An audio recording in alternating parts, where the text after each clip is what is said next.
Please can you present your findings? This is Mr. Turner. Mr. Turner has had a video-assisted thoracoscopic surgery.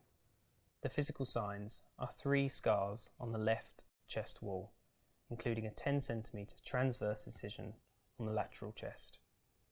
Indications for his VATS procedure may have included a wedge resection or segmentectomy, a lobectomy, decortication, a bullectomy, or treatment of recurrent pneumothoraces. Are there any benefits of video-assisted thoracoscopic surgery over open thoracotomy? Because VATS procedure involves a smaller incision than an open thoracotomy, there is reduced pain, reduced wound complications, reduced healing time, and reduced length of stay. What are the possible indications for a lobectomy?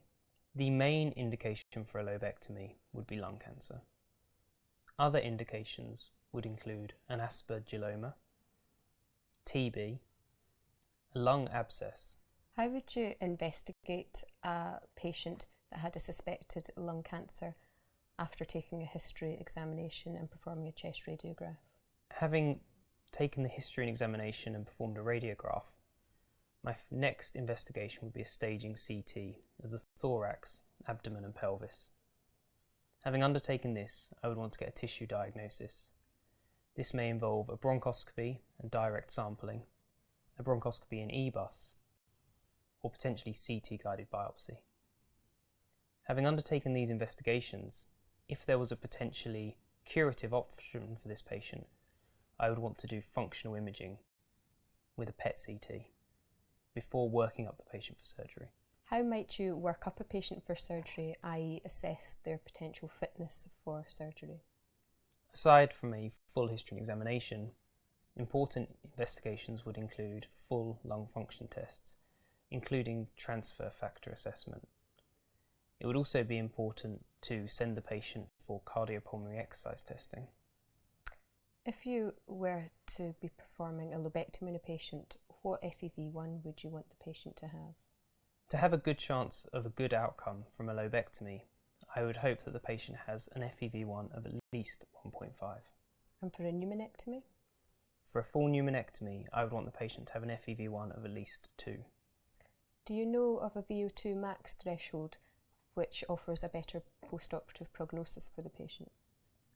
In order to hope to have a good prognosis after the operation, I would want the patient to have a VO2 max of at least 15 mils per kilo per minute.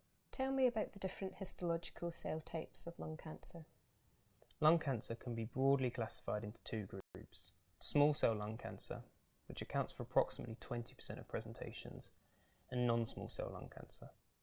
Non-small cell lung cancer can be divided into adenocarcinomas and squamous cell carcinomas, which together make up the majority of pathologies, alongside large cell carcinoma and neuroendocrine tumours.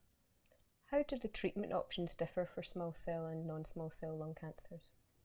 Small cell lung cancer is a very rapidly progressive disease and tends to present late. It's therefore rarely something you can operate on and treat surgically. The treatment is therefore for early disease, or what was previously known as limited disease, normally chemoradiotherapy, and for late disease, often palliative chemotherapy. For non-small cell lung cancer, the treatment may include curative surgical treatment. Other treatment that may be added adjuvantly or in isolation would be chemoradiotherapy. Thank you very much. Thank you.